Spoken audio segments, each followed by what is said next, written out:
తెల్లవారే వెలుగు రేఖలా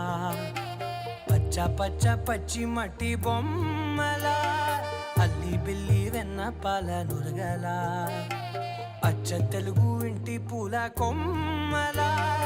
దేవదేవుడే పంపగా ఇలా దేవతే మా ఇంట అడుగే పెట్టెనంట బ్రహ్మ కళ్ళలో కాంతులే మా అమ్మలా మా కోసం మళ్ళీ లాలి పాడే